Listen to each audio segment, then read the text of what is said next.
So, yesterday we spoke about Tanner Pearson, Vancouver Canucks injured winger, and we spoke about the links, I guess, between the Edmonton Oilers and the Toronto Maple Leafs via the fourth period and their trade watch list on their website. Well, today we're going over some more Canucks stuff and some more Edmonton stuff, and in fact, we're actually incorporating the Red Wings and Calgary into these conversations as well, because if you go over onto what Pierre LeBrun and the boys on Insider Trading on TSN talked about in their recent segment, they had a part where they spoke about the Edmonton Oilers as well. I will leave a link in the description to the video because it is available online, so you can go ahead and watch that yourself. But because we are out here and we're making a video about this, I'm going to go over onto NHLTradeTalk.com because there's an article talking about the thing, and it's easier to screenshot what exactly is being said, so it's easier for you, the viewer, to follow along with what we're talking about. So, the main bread and butter that is discussed on the Insider Trading show is the Edmonton Oilers, and the idea that they're actually going out there with one very specific need: a right shot center. This is where the names start to come in. You can see it right here in the tweet. Luke Glendening of the Detroit Red Wings, Brandon Sutter of the Vancouver Canucks. The last one is Ryan, which was ambiguous because before actually watching the clip, I was like, oh, Bobby Ryan. Wait, that guy's not a center. But then I was like, oh, it's not Bobby Ryan they're talking about. They're talking about Calgary Flames Derek Ryan. Okay. So, interesting little ideas here. It is Frank Seravalli on the program, who notes that the Edmonton Oilers' needs aren't flashy, but they would like a right-shot center who can win faceoffs on the penalty kill. It's an area of the team that has struggled in this season, and one they thought would be addressed with the signing of Cal Turris in the offseason, but it is still an issue. Seravalli then labels out the three guys who might go out there and be a fit. His first choice was Luke Glendening of Detroit, where the pending UFA won't be returning to the Red Wings next season. He is quite literally the top face-off man in the entire NHL, via points percentage, which is really noteworthy. It's another aspect that we talked about in our Luke Glendening Montreal Canadiens video, because that was also a video speaking about this same guy. If you want the scouting report on him, you can go ahead and check that out. Leadership, face-offs, penalty kill, bottom six ability, all that stuff is there with Luke Glendening. You might take a look at the points and say, oh, he's got 9 points in 31 games, but hey, you're acquiring a bottom six guy to play in your penalty kill. Who cares if that guy's going out there and scoring 10 points or 0 points? That is not the role he fills. The fact that he's also making $1.8 million is significant here because the Oilers are kind of uptight against the cap. If you want the recap on the entire Oilers financial summary, yesterday's video talking about Tanner Pearson is your guide. But for a layman's terms kind of thing, the Oilers, we kind of know that they're in a position where if they want to make a trade, it's got to be money in, money out. They're going to have to give up another contract that also has some money attached to it, whether that means it's a Cal Turris getting out for another one of these right-handed penalty kill face-off winning centers, with the Oilers, I don't know, adding another pick or whatever to make it more valuable for the teams acquiring Turris.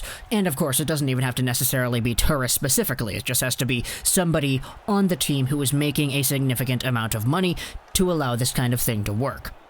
The other two candidates, labeled by Seravalli, Brandon Sutter for the Canucks and Calgary's Derek Ryan. Sutter's offensive numbers aren't actually better than Glendening's, but his cap hit is much higher.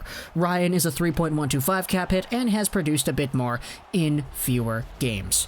And so, when I sit here and I think about the Edmonton Oilers and the idea of acquiring one of these Vancouver Canucks forwards.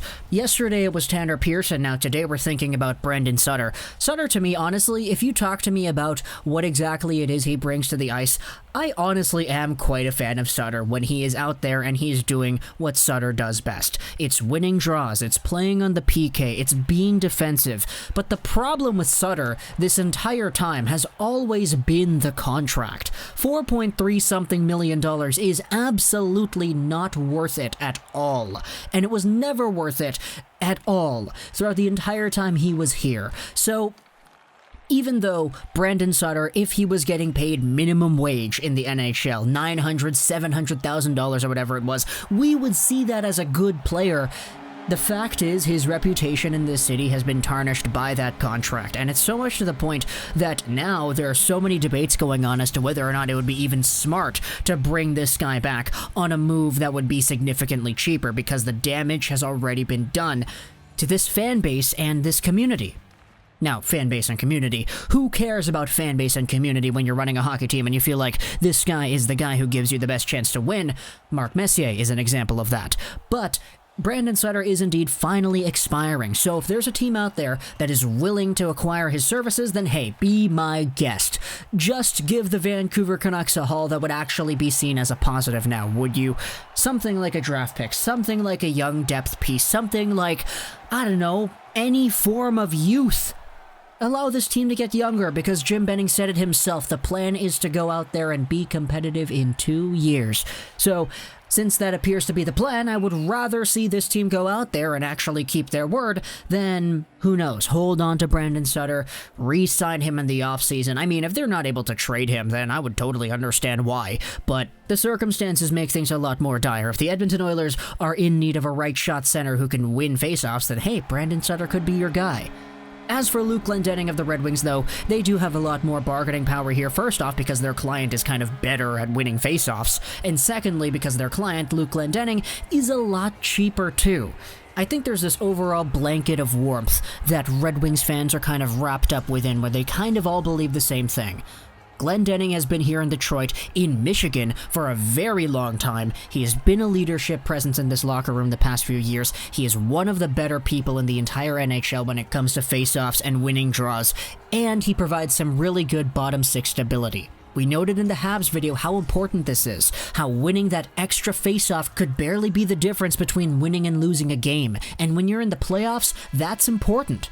And so, for Luke Glendening, I think he is probably the most valuable target here, but as we have noted in the Montreal video, he might be a target there. There's also some speculation that he might be linked to Toronto, which is another entirely different story in itself. But for Edmonton, it would make the most sense to me if they're going after Glendening himself. But, of course, because he is the more valuable asset, I think there would be a lot more of a bidding war going on for him. As for Derek Ryan, the guy who I actually hadn't been thinking about in this conversation, he is the oldest of the bunch, 34 years old. He is a Calgary Flames 3.125 AAV contract expiring this year as well. He's got slightly better production because of his fewer games played, but he is indeed another player to put in this conversation too. It's just kind of interesting because Edmonton going out there making a trade for a Calgary Flames guy, interesting how that usually works out, but if indeed they want to go after a right-wing center that could be pretty solid in the dot. I've always been somewhat of a fan of Derek Ryan. I mean, not really when they're playing against the Vancouver Canucks, of course. But he has indeed always been a guy who has caught my eye into being one of those more underrated, kind of just like pest players to play against. Obviously, he is 34, so he is nearing the end of his career. Who knows how certain he is going to be in returning long-term in the NHL, but hey, he's still out here, he's still doing his thing, he's still definitely a potential trade candidate, and if it's Frank Seravalli on TSN Insider Trading who is bringing it up, then I have no reason to not talk about it. Another aspect to these entire trade talks is highlighted in the NHL Trade Talk article, how the quarantine issue is actually not a problem anymore, because the Canadian government has approved the request to go out there and shorten the 14-day quarantine for American players getting traded to Canada.